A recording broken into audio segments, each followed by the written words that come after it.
Does your home have a staffing strategy in place? StaffStat automates your shift filling process and intuitively predicts shift needs. Plan A works in tandem with StaffStat, offering homes a backup staffing model that supports employees and keeps residents safe and cared for. Learn more at ltcstaffingstrategy.com.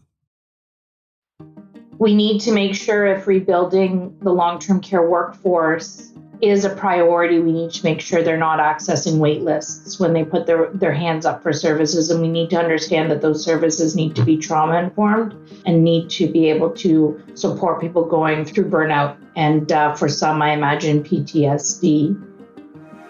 This is Coming of Age, Meeting the Needs of Our Aging Population, a podcast about how we can better support our seniors.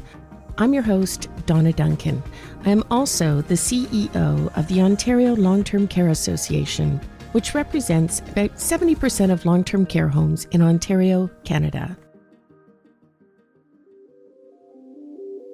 During the COVID-19 pandemic, long-term care was stretched to its limits, navigating a perfect storm.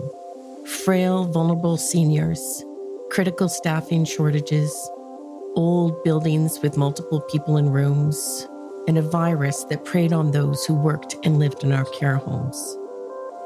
Long-term care workers worked longer and harder than ever before, under constant threat of the deadly virus and tragically in the face of loss of life.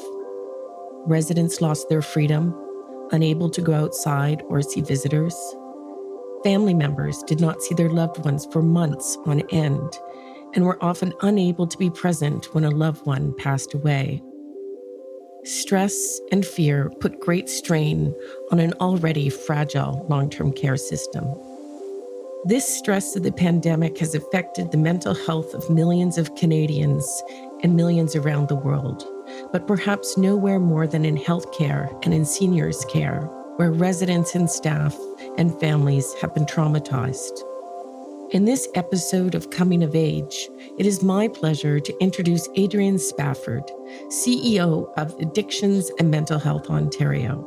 We will be discussing the emergence of mental health issues as a priority in the pandemic, as well as what both individuals and leaders can do to support much-needed mental health recovery. Adrienne, welcome to the show. Donna, thanks so much for having me to the pod. I'm really excited. Adrienne, you actually started out in our world. Long-term care has been devastated, not just in Ontario, but globally. We've had almost 4,000 deaths in our long-term care homes over the past 14 months. And I have to tell you, I must say that the parallels between our mental health and addictions worlds were pretty stark for me just coming into long-term care. Not even 2 years ago, since I started in this space.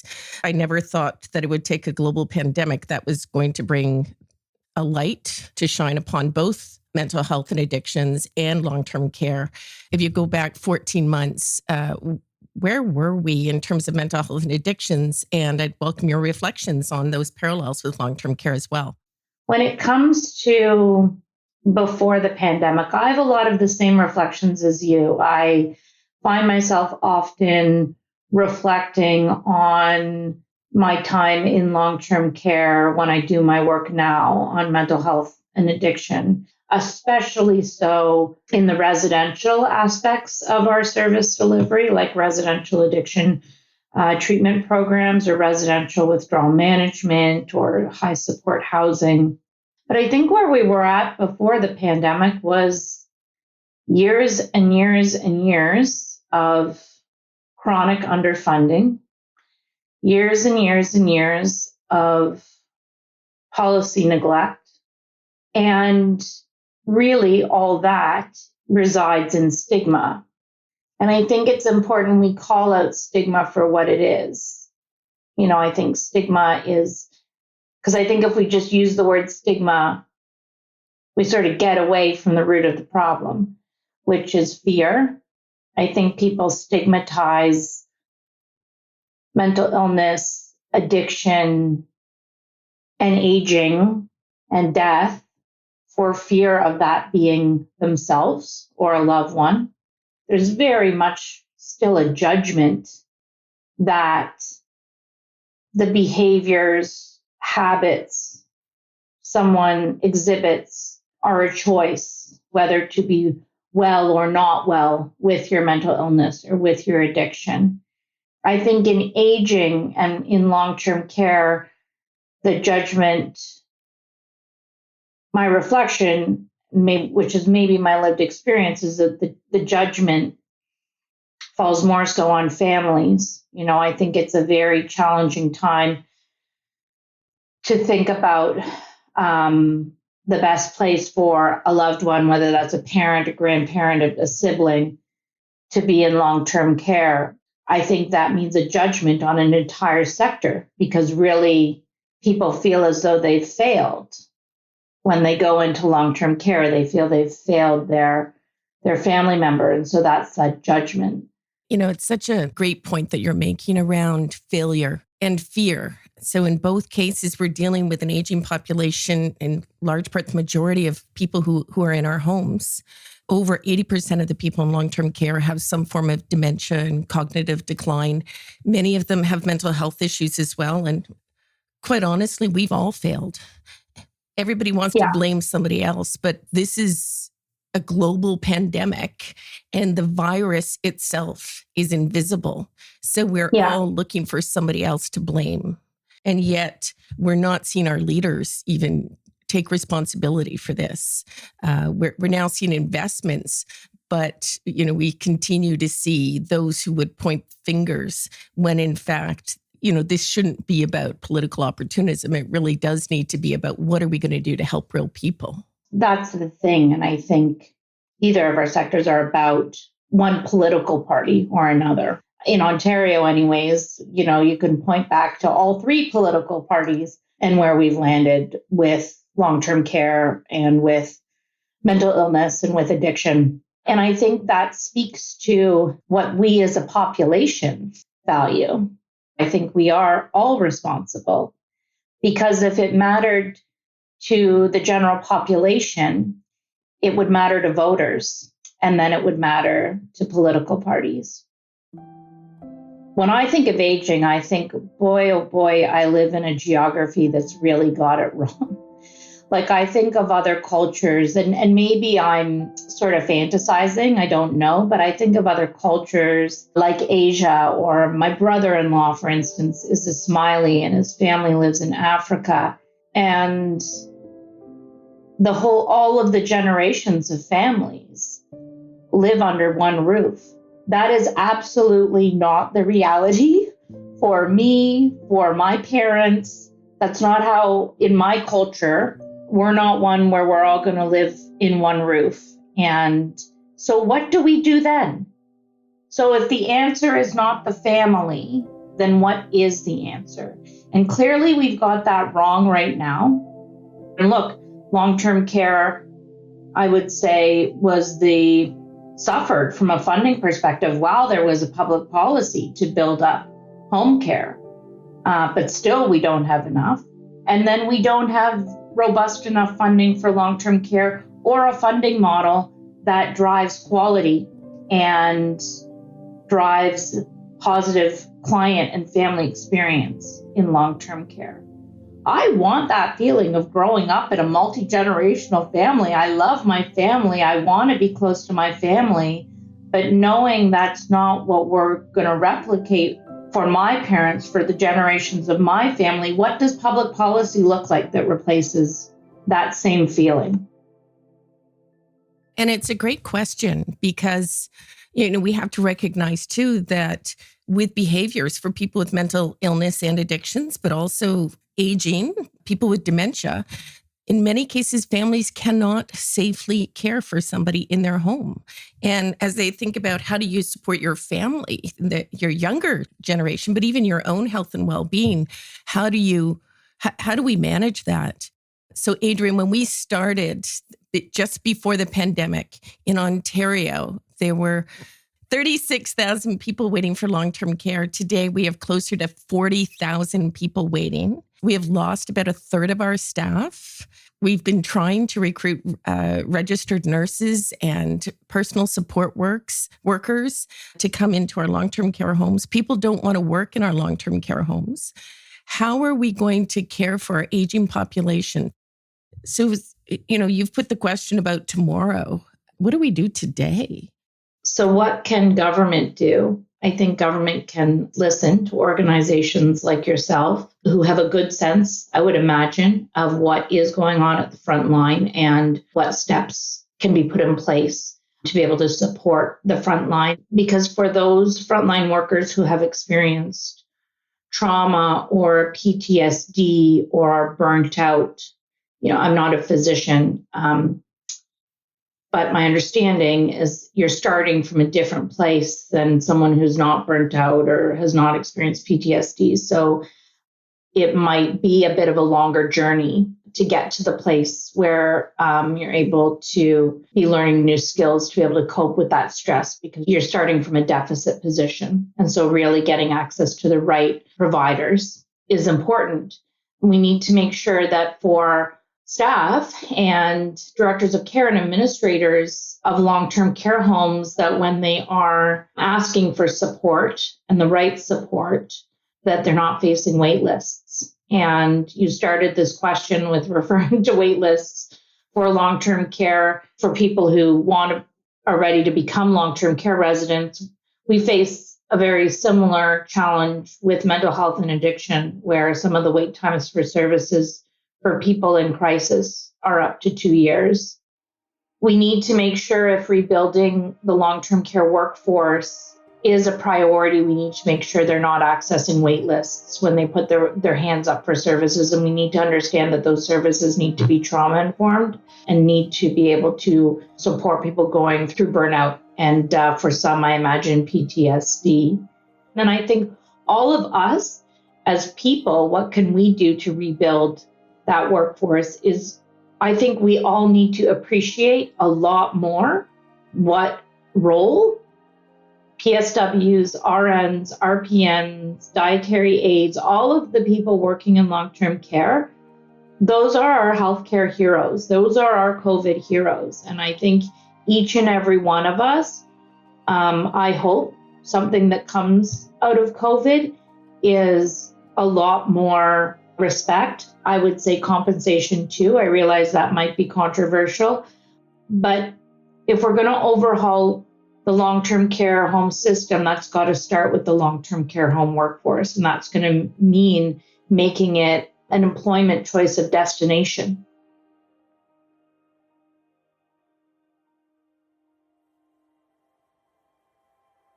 As I reflect on the challenges that Adrienne and I discussed with regard to long-term care, aged care, and mental health and addictions, there are remarkable parallels as we look at the lack of funding supports, restrictive policies, stigma and fear, and lack of support from successive governments, regardless of their party affiliations. The pandemic has moved long-term care and mental health together to the forefront. There's a recognition of the trauma that our front lines have faced. Now is the time to ensure that our front lines, that our residents and families have access to the mental health supports that they need when they need them. As we move beyond the pandemic, access to mental health supports will be paramount, especially for trauma-informed services. We don't have time for 2-year wait lists. We need to act now. As we move forward from COVID-19, how can we reimagine how long-term care thinks about mental health? How do we think about mental health more broadly, and what needs to change?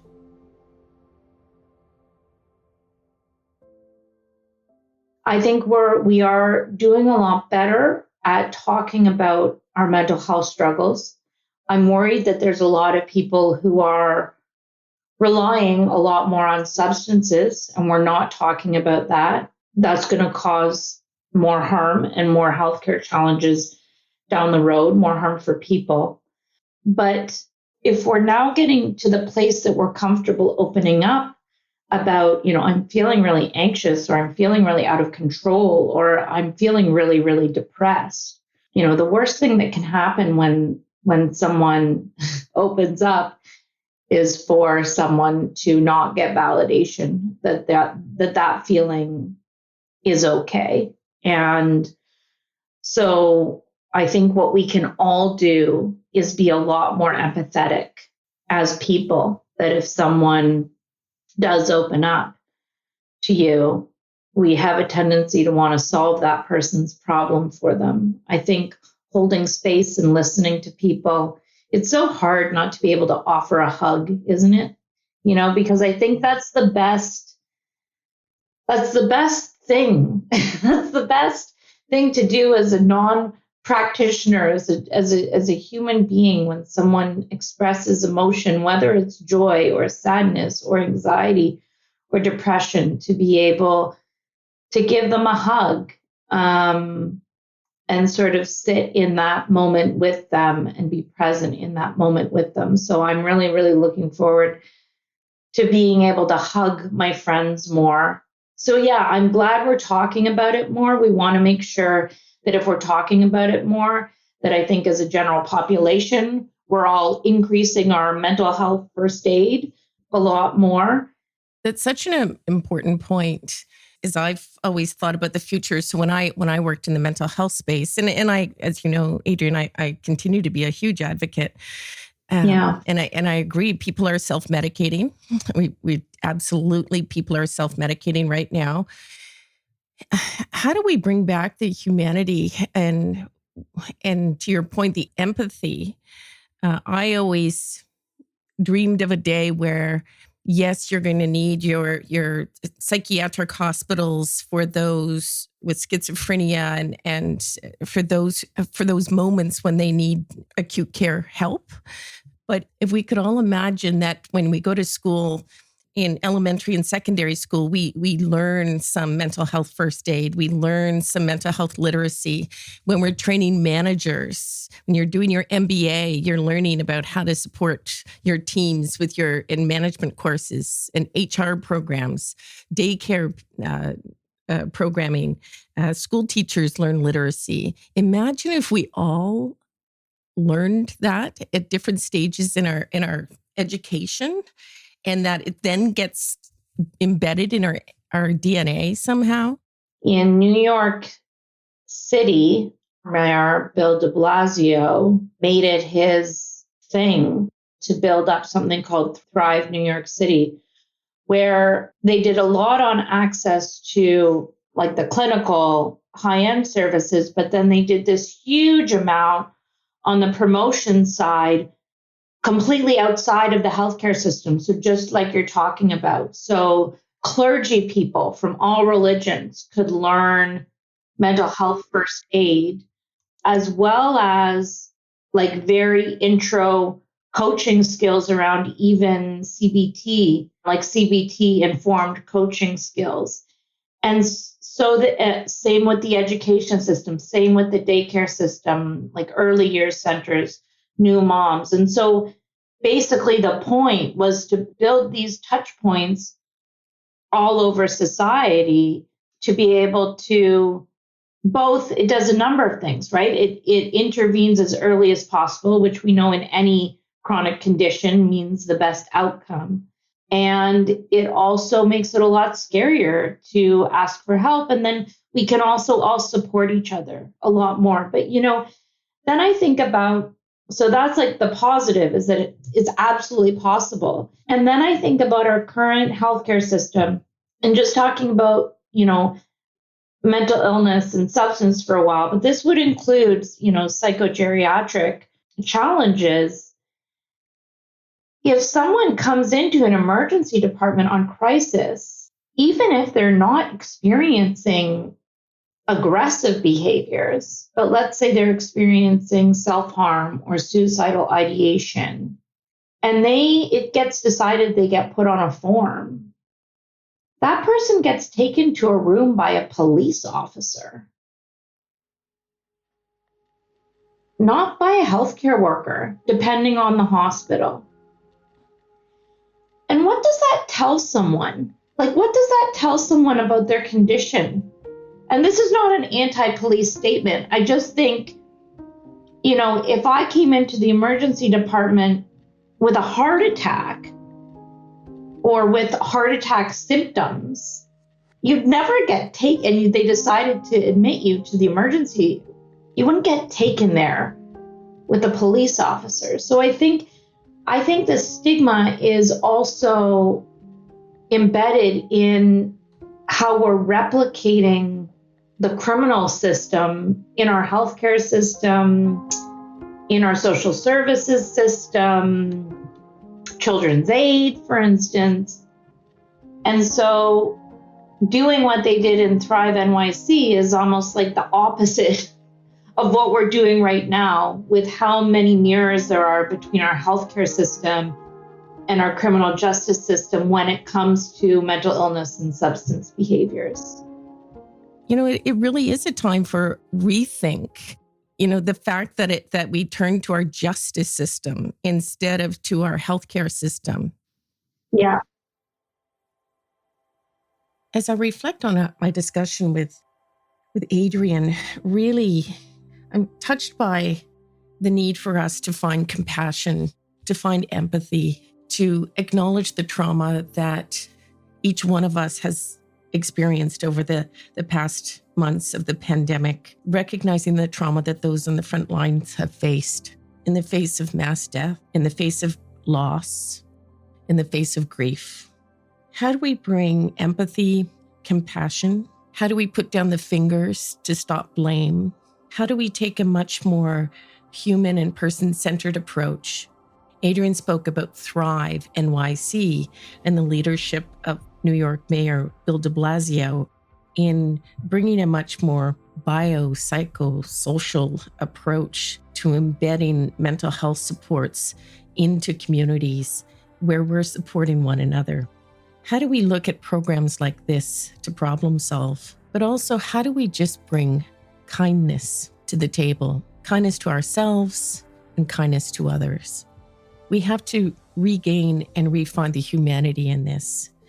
The villain in this has been the virus, and this is our moment to come together, to unite and support each other through recovery.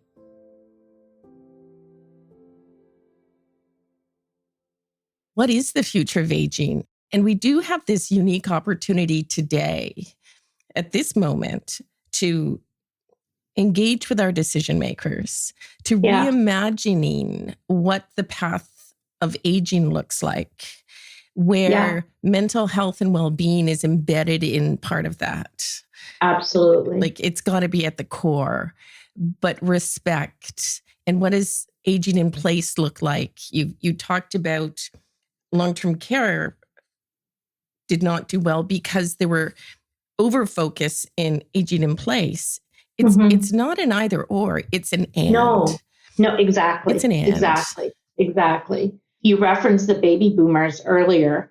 My mom's in the first year of baby boomers. She turned 75 this year. And we have to hold those two things to both be true, that we need to build up home care or aging in place, and we need to build up capacity, quality, and dignity in long-term care. It absolutely cannot be an either or proposition.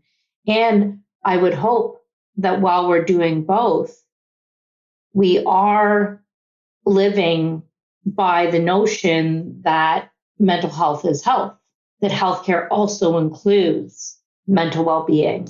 It includes dignified care for substance use, for addiction, and a recognition that any time of stress or transition is going to be a time that challenges all of our mental well-being, even those of us without a mental illness.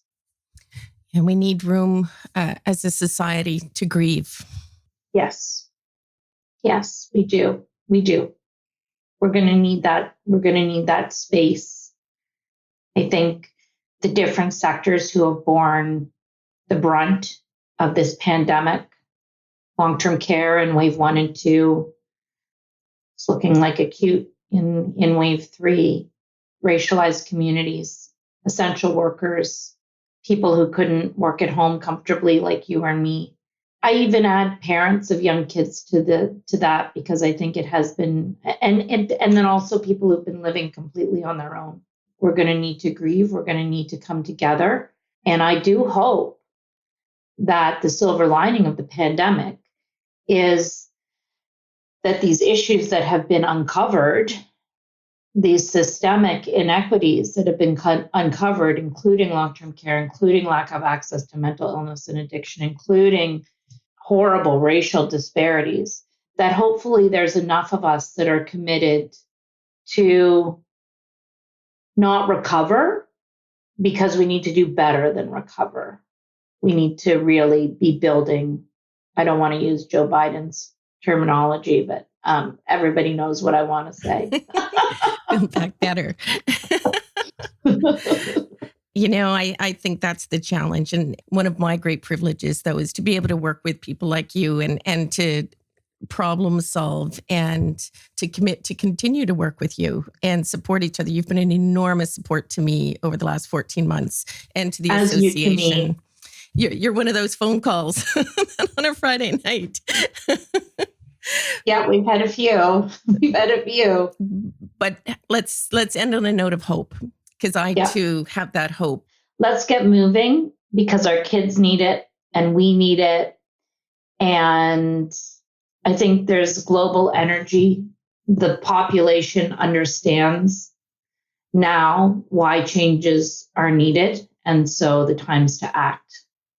And, I want to say thank you for your leadership, for your dedication to the sector, to the people who live in those homes, the people who work in the homes, for your friendship and camaraderie. We've had, we work in different sectors, but we've had similar jobs over the last 14 months. And I know I appreciate so much you only being a phone call or a text away. We've shed tears together, and I really am excited to see now what happens next. Well, let's do this. Let's do this.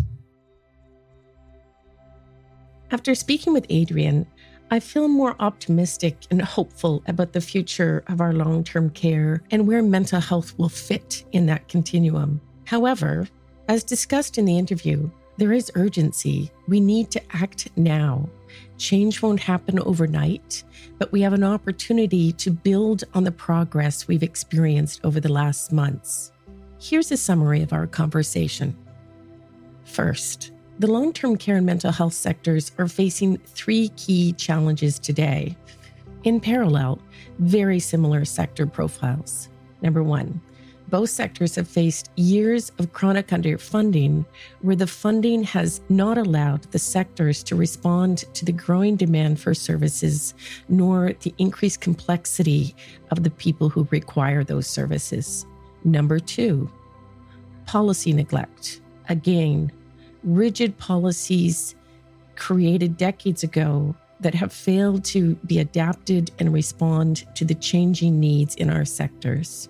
And number 3, stigma, which Adrienne brilliantly reframed as fear of aging, fear of mental illness, fear of the invisible, including COVID-19, and fear due to lack of education and understanding. In order to reimagine our sectors post-pandemic, each of these challenges will need to be addressed. Let's address them together. 2, over the past year, frontline workers, family members, and residents have faced trauma on several fronts. Burnout, PTSD, anxiety, and fear are highly prevalent, resulting in a lack of trust in our long-term care sector. To restore and rebuild our long-term care sector and our aged care sector, we need to provide easily accessible mental health resources, services, and supports, not wait lists, to our frontline workers, to our residents, and to our staff. And we need to stop looking to the justice system as a model for mental health supports or behavioral supports. Mental health and long-term care Both need to be career destinations, not places to avoid, and they need to be places of care. Third, empathy and compassion are key to combating mental health challenges. As Adrienne mentioned, the worst thing that can happen to someone who opens up about their mental health struggles is not to be validated. We need empathy and compassion. We need to imagine a world where mental health is embedded in all that we do, where mental health first aid is taught in high schools and leadership and management programs, in HR programs. We need to reframe the stigma around mental health, and we need to ensure that more education is embedded everywhere in society, not just in healthcare. Thank you for listening to Coming of Age, Meeting the Needs of Our Aging Population. If you enjoyed this episode, be sure to subscribe, rate the show 5 stars, and leave us a review on Apple Podcasts. Read Adrienne's insights on Twitter at Spafford, at ADESPAFFORD, or connect with her on LinkedIn by searching Adrienne Spafford. You can learn more about Addictions and Mental Health Ontario and their important work at amho.ca, amho.ca. Our next episode will be airing on July 6th. Until then, I'm your host, Donna Duncan.